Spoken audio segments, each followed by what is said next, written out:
Sir வணக்கம். வணக்கம் வணக்கம். தேர்தல் நேரம், எல்லா கட்சிகளும் கூட்டணிக்காக அலைந்து கொண்டு இருக்கிறார்கள். உங்க கட்சி எங்க சார் இருக்கு இப்போ? எங்க தெரியாதாங்க இது? நாங்களும் கூட்டணிக்கு தாங்க பேசிக்கிட்டு இருக்கோம். யார் அதிகம் கொடுப்பாங்களோ அவங்க கிட்ட கூட்டணி பேசிக்கிட்டு இருக்கோம். காசா சூட்கேஸா? தப்பா நினைச்சிடாதீங்க, நீங்க அது மாதிரி தப்பா நினைச்சிட கூடாது. நாங்க காசுக்காக கேட்கலங்க, அதிக சீட்டு கொடுக்கறதுக்காக. மக்கள் பணியாற்றணும் இல்லையா, மக்களுக்காக உழைக்கணும் இல்லையா, அப்போ அதிக சீட்டு வேணும் இல்லையா, அதுக்காக பேசிக்கிட்டு இருக்காங்க கூட்டணி. தப்பா நினைச்சுக்கிறீங்களே, தப்பா நினைக்காதீங்க. இப்போ கூட்டணினா நீங்க திமுக ஒரு பக்கம் இருக்கு, அண்ணா திமுக சார்ந்து இன்னொரு கூட்டணி இருக்கு, அப்புறம் தாவேக்க இன்னும் வாயை திறக்கவே இல்லை. ஸோ இந்த நிலைமையில இப்போ 3 கூட்டணிகள் இருக்கிற தமிழகத்தில் நீங்க எந்த பக்கம் உங்க பார்வையை செலுத்துறீங்க? முதல்ல எதற்காக கூட்டணி சேர்றாங்கன்னு சொல்றாங்களா? இப்ப நான் கொஞ்ச நேரத்துக்கு உங்களுக்கு கிண்டலா பேசுன மாதிரி தான். அதிகம் கொடுக்குறீங்க, சீட்டுக்கு சேர்றேன்றாங்க.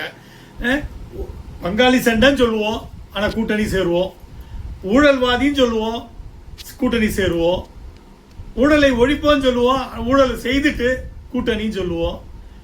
என்னத்துக்கு கூட்டணி? யாருக்கு கூட்டணி? எதுக்காக கூட்டணி?